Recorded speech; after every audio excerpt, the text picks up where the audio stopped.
Hello everyone, now let us discuss the influence of temperature on degradation. So, having a knowledge of influence of temperature on degradation permits the prediction of the stability of product at ordinary shelf temperature from the data obtained under exaggregated conditions of testing. That is nothing but accelerated stability studies. So by having a knowledge of influence of temperature on the degradation, it permits the prediction of stability at room temperature by performing accelerated stability studies. And according to rule of thumb methods, the rate of reaction is set to double for each 10-degree rise in temperature. This is a thumb rule. According to rule of thumbs method, the rate of reaction is set to double for each 10-degree rise in temperature. But though it is a rule of thumb method, this rule may be applicable to only certain preparation and it is not applicable for all, because in some cases or some deterioration reactions are not measurably influenced over 10-degree rise in temperature, while the others undergo a rapid degradative changes. So though it is applicable for majority of the preparations, in some cases the degradation may be not measurably influenced over 10-degree temperature range, and in some cases the degradation may be too rapid for obtaining any predictable conclusions. In both the cases, accelerated stability studies may not have clinical significance in determining the stability of a product at room temperature.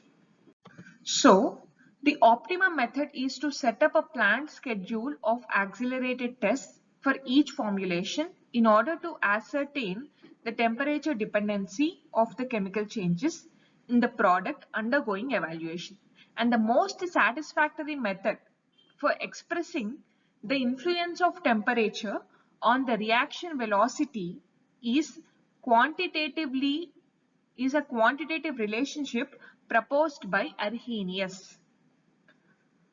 So the Arrhenius equation is employed to express the influence of temperature on the degradation or reaction velocity. That is given by K is equals to S e to the power of minus HA by RT, where K is specific rate of degradation, R is a gas constant, T is absolute temperature, and S is frequency factor. The constant of integration in the Arrhenius equation has been designated as the frequency factor. So frequency factor is the measure of frequency of collisions that can be expected between the reacting molecules for a given reaction, and it can be expressed as integration of K is equals to minus delta HA by RT plus integration S, and converting to log to the base 10, the equation becomes log K is equals to minus delta HA by 2.303 R into 1 by T plus log S. And in this equation, the log S value can be kept constant, and if a plot of log K versus 1 by T yields a slope equal to minus delta HA by 2.303 R, from which the value of heat of activation, that is nothing but delta HA, can be calculated. The heat of activation or delta HA represents the energy the reacting molecules must acquire to undergo a reaction. And higher the value of heat of activation, the more the stability is temperature dependent. This is an important point. Higher the value of heat of activation, more the stability is temperature dependent. Coming to the determination of degradation constant value at lower temperature. So using this equation, by performing accelerated stability studies and by plotting a graph of K versus 1 by T, we can obtain the K value at room temperatures by extrapolating the linear plot.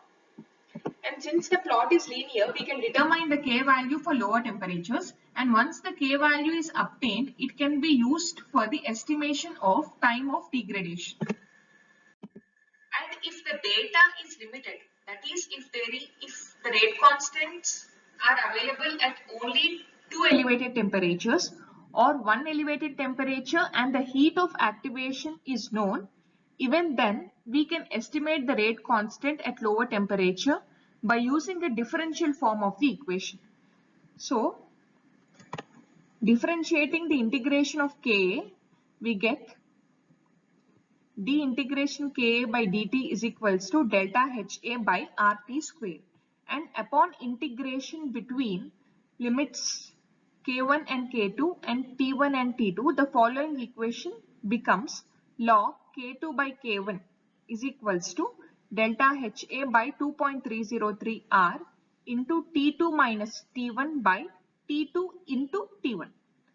So from this equation, even if the rate constants at 2 elevated temperatures and the heat of activation are known, we can determine the K value or we can predict the stability steadies. So one more important point is the prediction based on the accelerated stability studies. It depends upon the mechanism of degradation. For the preparations that degrade through solvolytic process, that is reactions in solution, usually the heats of activation are in the range of 10 to 30 kilocals per molecules. And in such cases, there will be significant increase in the rate of reaction by increase in the temperature.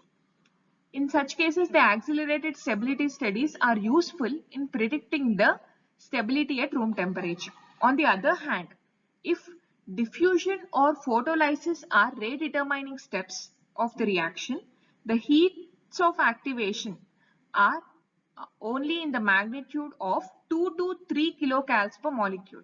In such cases, a little advantage is gained by accelerated temperature studies as the effect of temperature is small. And for the reactions such as pyrolysis of polyhydroxylic materials, in these cases the heat of activation can be of magnitude 50 to 70 kilocals per molecules.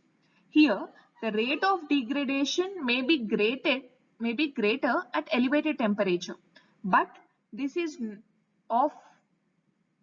not useful for determining the stability at room temperature because it does not have any practical significance at room temperature. So, coming to the significance of accelerated stability studies.